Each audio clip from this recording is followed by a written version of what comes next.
Bonsoir mes chers compatriotes. Merci de votre soutien massif, merci de votre enthousiasme qui nourrit notre volonté d'être digne de votre confiance. Il faut croire que notre union, la seule vraie union nationale, dérange nos adversaires politiques. Après les attaques du chef Robillon, tout juste digne d'un apprenti marmiton, voilà que l'UNAM, ou plutôt une partie de ce qu'il en reste, y va de son petit commentaire. Allez croire, notre union serait en fait une union de circonstances avec comme seul but celui de se faire élire.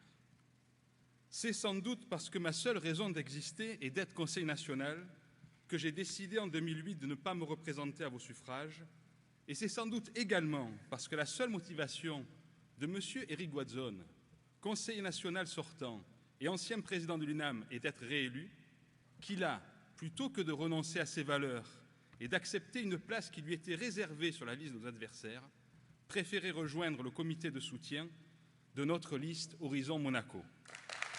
Merci, cher Éric, de ton engagement désintéressé. Merci, cher Éric. C'est à cela qu'on le reconnaît, les gens de valeur. Tu peux te lever, s'il te plaît? Je vous demande de bien vouloir l'applaudir très chaleureusement. Encore merci, Éric.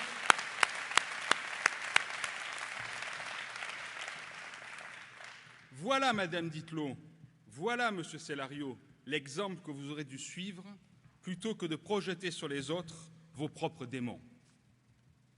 Oui, mes amis, ne leur en déplaise, notre union est une réussite, vous en êtes la preuve ce soir.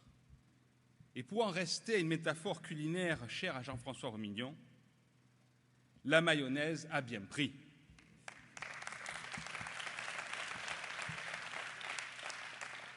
Et c'est tout au crédit de Laurent Nouvion, merci Laurent, qui a su en créer les conditions en réunissant sur un socle solide de valeurs communes, au premier rang desquelles la défense de notre monarchie constitutionnelle et la préservation de notre modèle social. Il a su réunir une véritable équipe complémentaire et solidaire, constituée de femmes et d'hommes motivés, prêts à se mettre au service des Monégasques et à animer d'une volonté inextinguible de défendre notre identité en tout lieu. Quoi qu'ils en pensent, je n'ai pas senti l'ombre d'une rancœur entre nous, mais la vraie possibilité de s'exprimer et d'écouter les autres. Nous voici devant vous, avec toute la palette de nos paroles, unis tout en étant divers, comme le sont tous les Monégasques. Les gamins qui se prennent des gifles sans savoir pourquoi, les Monégasques n'en veulent plus, Monsieur Robillon. Le Conseil national, ce n'est pas une cour de récré.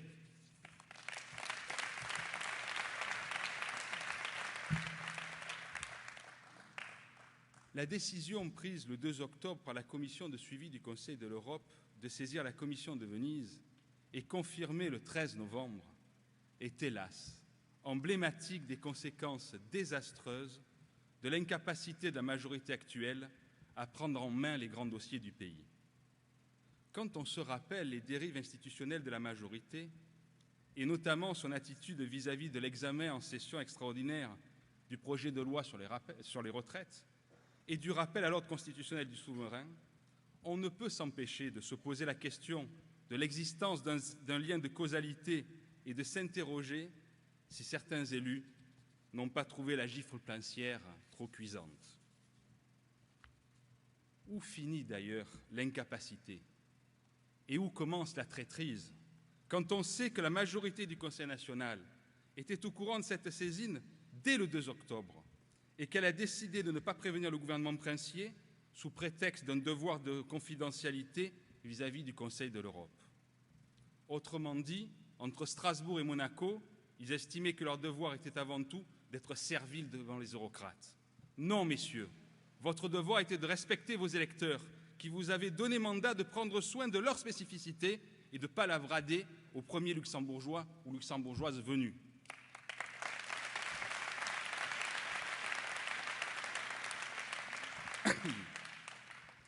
Qui veut accorder sa confiance à des personnages qui ont choisi la soumission aux règles du Conseil de l'Europe plutôt que la défense de leur pays? Pas moi, pas vous. Échec dans la défense de Monaco vis-à-vis de l'extérieur, échec également dans la gestion des grands dossiers de politique intérieure.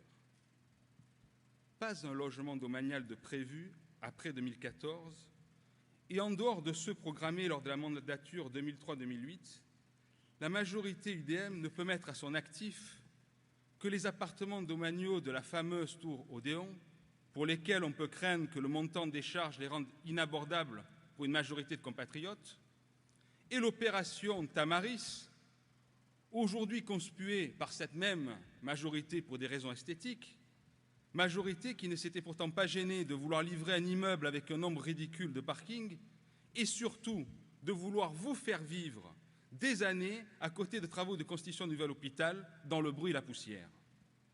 À ce sujet, nous demandons que le gouvernement débloque des fonds nécessaires afin que toutes les mesures soient prises pour réduire au maximum les nuisances sonores et sanitaires liées à ces travaux.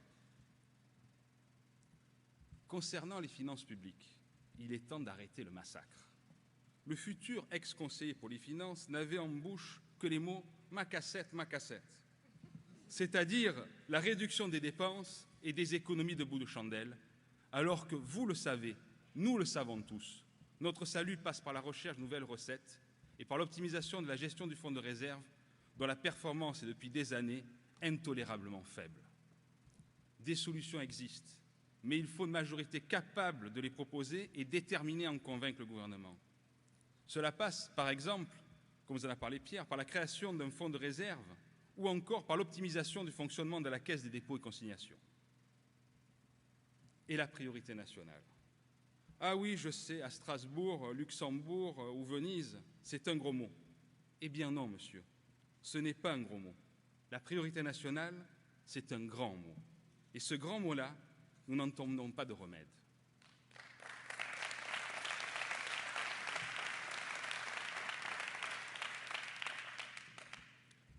Concernant le respect de la priorité nationale, si le gouvernement continue à refuser obstinément la création d'une commission mixte, gouvernement comme Conseil national, eh bien nous mettrons en place une cellule de veille sur la priorité nationale au Conseil national. Ainsi, chaque monégasque pourra venir nous informer en cas de non-respect de cette priorité. Nous en confierons la gestion à Christophe Spiliotis. Et vous pouvez être sûr qu'avec lui, le gouvernement aura du mal à ne pas faire appliquer la loi.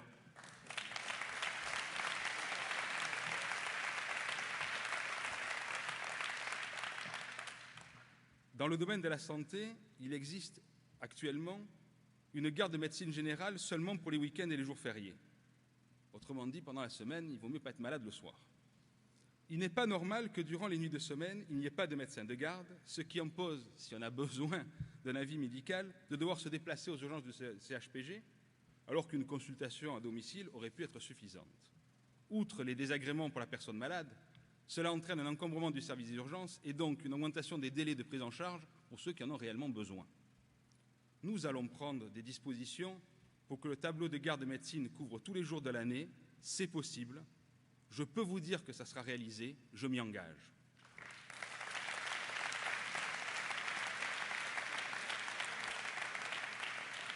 Toujours dans le domaine de la santé, j'y suis un petit peu sensible. Le développement d'une prise en charge spécifique des VIP, les Very Important Persons, au CHPG, est une bonne chose par les recettes supplémentaires qu'elle génère. Pour autant, nous veillerons à ce que cela ne se fasse pas au détriment des autres malades, car l'hôpital public doit être un hôpital qui offre à tous la meilleure qualité de soins possible. Nous ne permettrons pas l'installation d'une médecine à deux vitesses en principauté.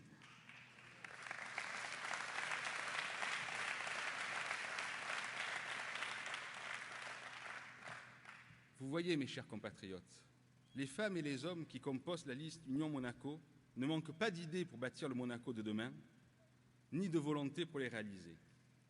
Vous aurez, dans les prochaines semaines, et en particulier le 19 décembre, l'occasion de découvrir plus en détail notre projet politique pour 2013-2018 et même au-delà.